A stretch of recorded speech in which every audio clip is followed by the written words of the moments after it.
Ça, c'est une représentation de la présence de Dieu en nous, de notre divinité personnelle. Ça, c'est ce qu'on connaît comme le corps physique, donc notre personnalité, mais qui n'est pas tout ce que nous sommes.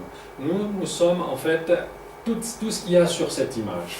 Ça, c'est une représentation de nous en tant qu'être intègre, tout ce que nous sommes. Donc c'est le corps physique qui lui-même est quadruple.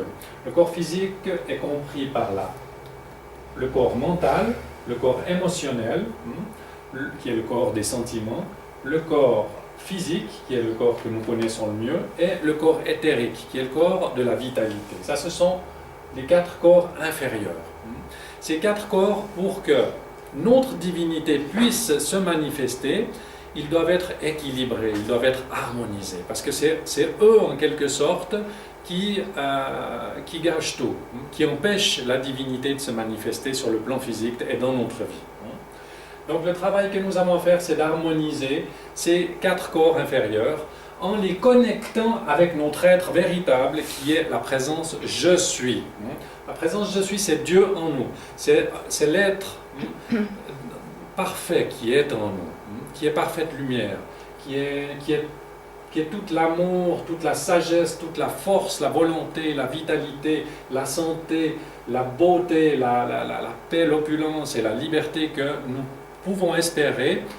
Il est dans cette présence je suis. C'est ce que nous sommes réellement. Mais pour qu'elle puisse se manifester dans notre vie, il nous faut vraiment connecter notre personnalité à cette présence je suis. Cette présence je suis, elle vit depuis toujours et elle vivra toujours. Et lorsque notre corps physique se désincarne, elle continue à vivre sur des plans subtils, puis elle continue son évolution plus tard. Donc elle est composée de ces 7 rayons, qui sont les 7 rayons, les 7 aspects de Dieu sont volonté, sagesse, amour, pureté, vérité, paix et liberté. Chacun de ces rayons, ça ce sont les aspects principaux de ces rayons. Mais chacun de ces rayons aussi est subdivisé en d'autres vertus. Chacune de ces vertus peut être appelée, parce que ce sont des énergies intelligentes.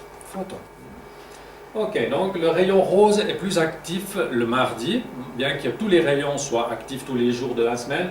Le mardi, c'est un jour où on peut davantage attirer cette énergie pour essayer de la mettre en pratique dans sa vie. Pour essayer de la réaliser. Et c'est un rayon c'est le rayon qui influence tous les banquiers, les économistes, les hommes d'affaires. Donc chaque rayon aussi influence une activité de l'humanité. Et nous avions vu que le rayon bleu influence les hommes politiques, les dirigeants. Le rayon doré influence les instructeurs, toutes les personnes qui enseignent. Et le rayon rose, les personnes qui sont en relation avec l'économie. L'économie est une facette du rayon rose.